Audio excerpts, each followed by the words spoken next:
Bismillahirrahmanirrahim. We are on page 144. The next question is, how many obligatories are there in Tayammum? Answer. There are three obligatories in it. Now we are learning about, we have to learn about some main things about in the previous classes. Now we are learning what are the obligatories in this in Tayammum. Number one, intention. It is the most compulsory thing that we intend to have Tayammum, to be cleansed from uncleanness. Number one, intention. Number two, striking the two palms on the sword or lump of dry clay and applying those hands to the face. And number three, striking both the palms against the sword once again and the two hands to the elbows. And the two hands means in the place and apply the both hands and your hands till elbows, right? Yeah. Okay. Next question, what is complete formula for tayammum?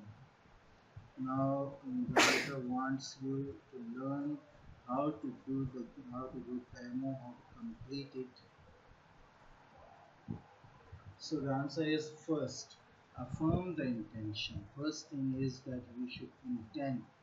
Affirm the intention that you are performing the tayammum to secure cleanness from uncleanness and to offer salah.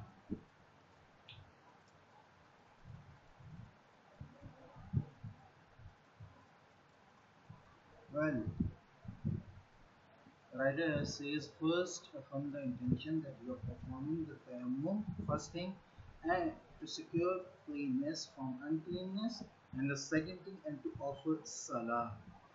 This is the main thing, that if you are doing tayammum for salah, you can perform salah from it. And if you are doing tayammum for any other thing, it may be to hold the holy book. You are doing tayammum that you want to place the holy book from one place to another place. Okay, so you need tayammum when you've done it. Then you can't offer salah from that tayammum. It is necessary that you intended to perform salah from that tayammum. Then you can offer salah from that. Understand? Yeah. If you have performed tayammum for any other purpose except performing salah, then you can't offer salah from that tayammum. It will come inshallah in the next questions also in detail, right? So the Yeah. writer here says, first affirm the intention that you are performing the tayammum to secure cleanness from uncleanness and to offer salah, right?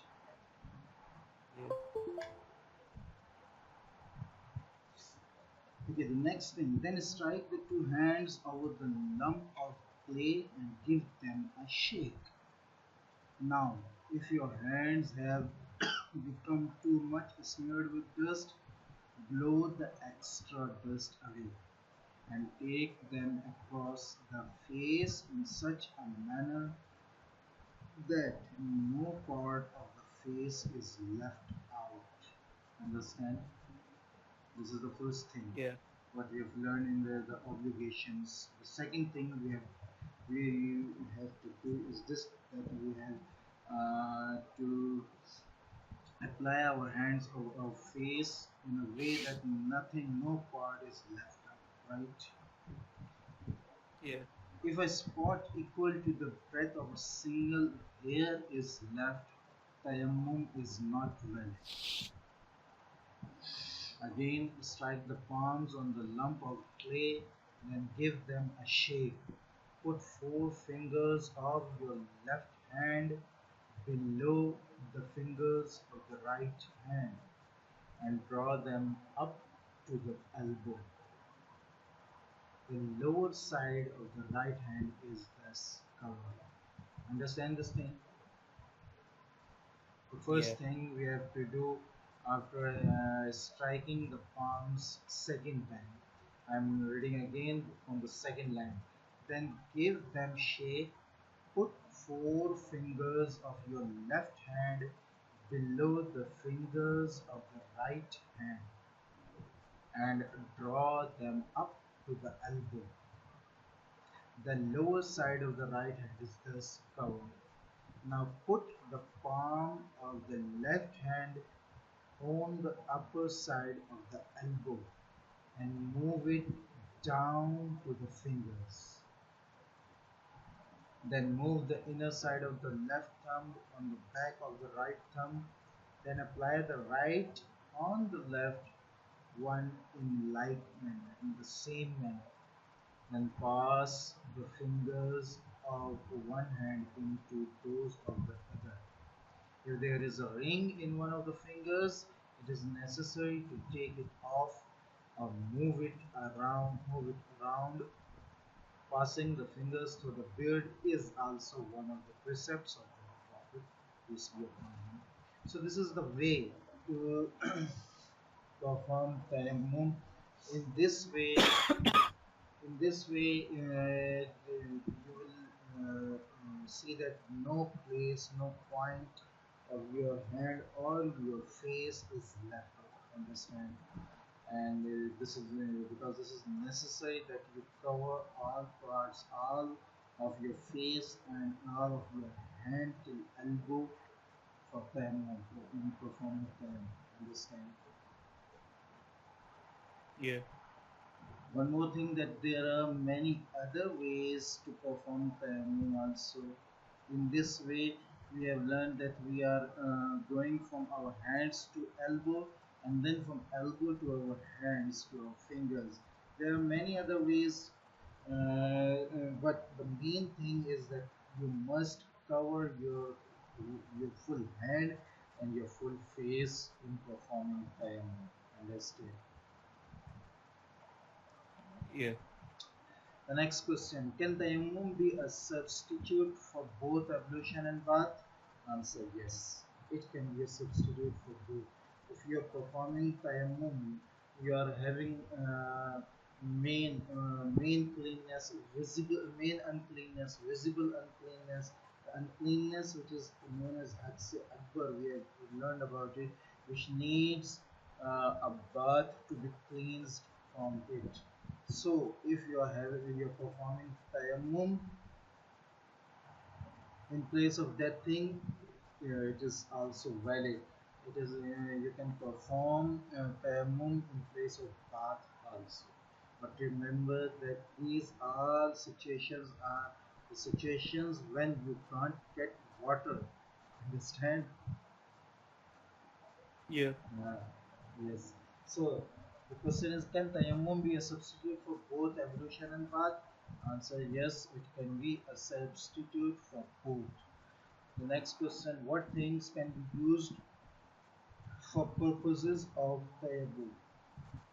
Answer, the writer wants you to know about the things on which you can strike your hands for tayammum, to perform tayammum, right? So the answer is tayammum is allowed with clean soil, stone, lime, unpolished earthenwares, things.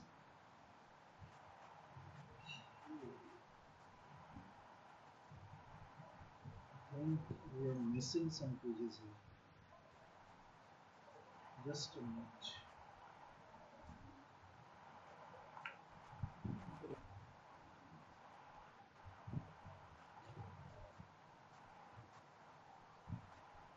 Did you feel that we are missing some pages here? Something? Because it's written unpolished earthenwares. And after that, we are having another question. Uh. Just a minute.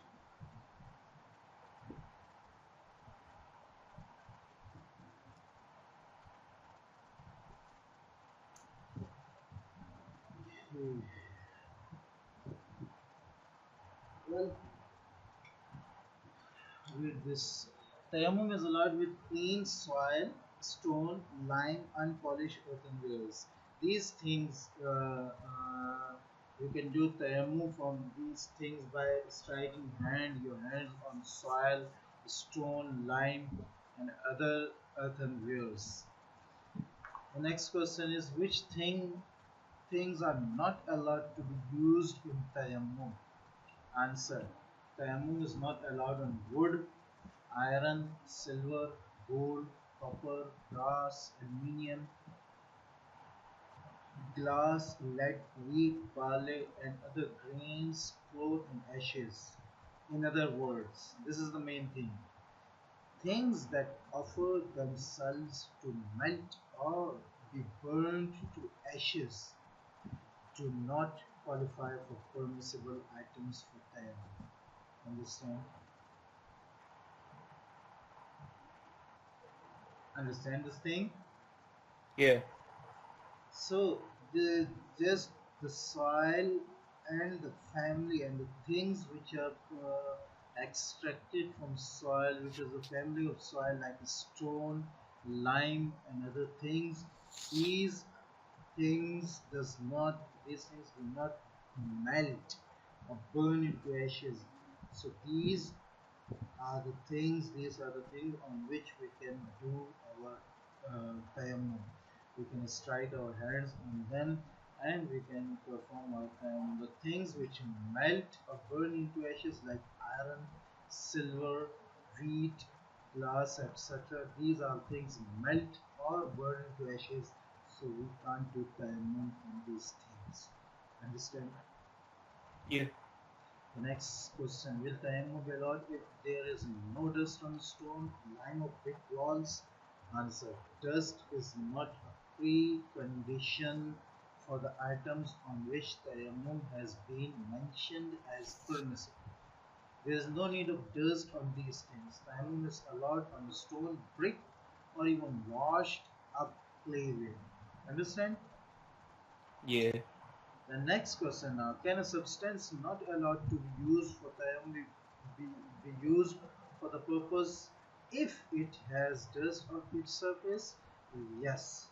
Tayammum is allowed if there is sufficient dust on them, on the things which burn into ashes of clay. It is necessary that these things, if you are performing tayammum, these are having dust on them to okay, if there is sufficient dust on them to blow up when struck with hand, or if the finger leaves a print on them if drawn across.